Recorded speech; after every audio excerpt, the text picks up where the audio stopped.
This is the first time in her career Caitlin Clark recorded more turnovers than points. Nowhere to be found. But if it wasn't for Aliyah Boston and Kelsey Mitchell, this could have been the third straight loss for the team. Right now, there's something definitely going on with Caitlin Clark. Like, her eyes looked kind of runny in a press conference. Bullies never win, right? But what happens when the Bullies face a team fueled by pure revenge? Last year, the Seattle Storm pushed the limits in an ugly showdown with the Indiana Fever. Fast forward to tonight, Aliyah Boston, Lexie Hull, and Kelsey Mitchell didn't just settle the score, they embarrassed the Storm on their own court. What caused this fierce rivalry, and how did the Fever crush their opponents without Caitlin Clark's usual magic? Stick around to find out. Turnovers than points for the first time in her whole basketball career. That's how bad it's been for Caitlin Clark, bro. I'm happy that the team picked up the win, even though there's a lot of, controversy and drama going on viral online already. I'm just happy that the team got the dub at this point, man. They definitely got the dub. Before we move on, I'd like to ask you a small favor. If you appreciate this content, please take a second to like this video and subscribe to the channel. Over 98% of you watch the videos without subscribing. It costs you nothing, but it makes a huge difference to us. So, did you click the subscribe button? Great, thank you so much. Now, back to the video. Last year's game between the Seattle Storm and the Indiana Fever wasn't just physical, it was personal. August 2024, late in the fourth quarter, Caitlin Clark sprinted up the court only to be body checked by one of Seattle's defenders. The foul was called, but it was the shove afterward that stirred chaos. Fans erupted online, calling out Seattle for what they labeled bully ball. And the thing is, this wasn't new. The Storm had built a reputation for using physicality to rattle opponents, and for the Fever, it seemed to work. That game, Seattle walked out with the win, and Clark was left visibly frustrated, but the Fever didn't forget. Great game. Aliyah Boston, last 3 games, bro, she been balling. Tonight she had 31 points, 8 rebounds, shooting 72% for the third. But if it wasn't for Kelsey Mitchell, Lexie Hull hitting some big shots. Before this one, she had 26 points, 10 rebounds, shooting 63% from the field.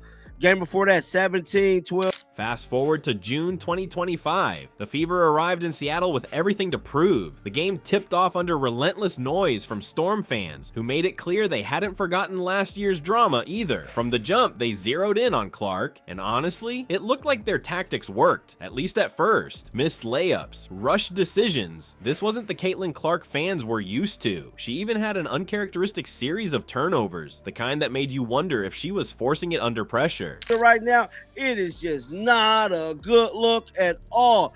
And we know Caitlin Clark could be doing way better than this, bro. Caitlin Clark is playing some of the worst basketball of her career right now, and it is just not a good look for Caitlin Clark. This is the first time in her career Caitlin Clark recorded more turnovers than points. But while Seattle focused all their energy on locking her down, they missed something crucial. The Fever weren't the same team they faced last year. Aliyah Boston took over. In the first quarter alone, she pushed past double teams, drawing fouls and dominating inside like Seattle had no defense at all. By halftime, she'd already embarrassed the Storm's post players, scoring seemingly at will. Her final stat line, 31 points that left commentators speechless. They was bashing Aliyah Boston, bro. And I'm telling you right now, she saved a day in a major way tonight. Again, she's averaging a career high 15 points, 61% from the field. Now, to all of the haters, I told y'all, bro, made it even considerated.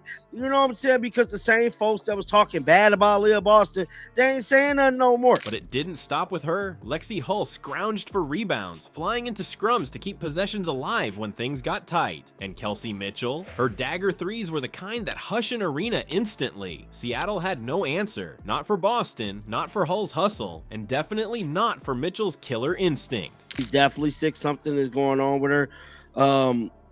Chloe Peterson stated that CC had the second lowest scoring game. But shout out to Aliyah Boston coming through. Somebody said, Aliyah, take a bow.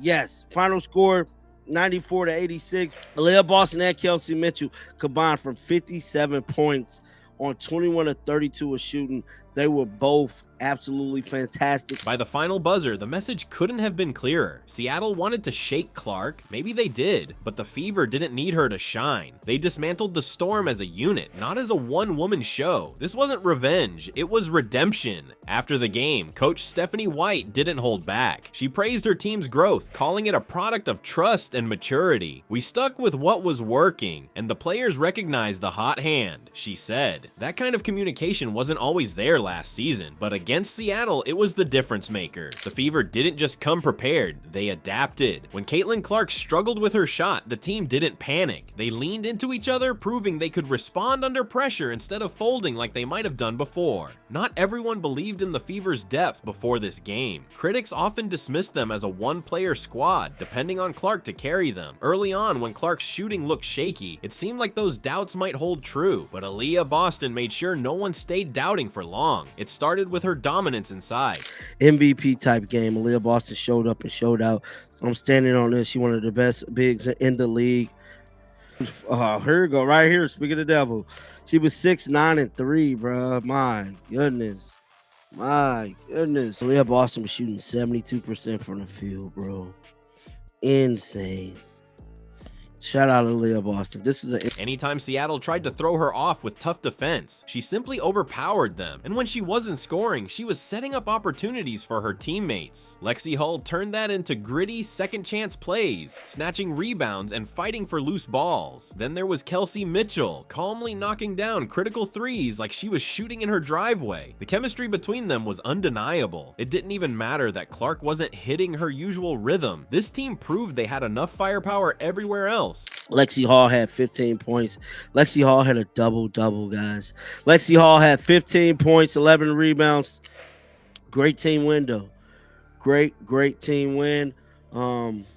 What stood out wasn't just how well they played, but where they played. Seattle's fans are loud, the kind of noise that makes players second-guess passes, that can shake even the most composed squads. But the Fever didn't crack. Kelsey Mitchell added after the game that this felt like the first time they'd played a complete 40 minutes all season. A complete game, she said. That says it all. The Storm tried their old tricks, leaning on physicality to throw the Fever off. Not this time. Indiana flipped the script, exposing the Storm's game plan and walking away not just as winners but as contenders, undeniable and ready for what's next. The Fever didn't just win, they changed the narrative. For too long, they were seen as Caitlin Clark's team, a squad leaning too heavily on one star to carry the load. But this game flipped everything. Aliyah Boston dominated the paint, Lexie Hull hustled on every possession, and Kelsey Mitchell knocked down the kind of daggers that define big games. And when it mattered most, they played as a unit, showing grit, trust, and balance. Mitchell summed it up best. This was the first time all season the Fever played a complete competitive game for the full 40 minutes. What's next?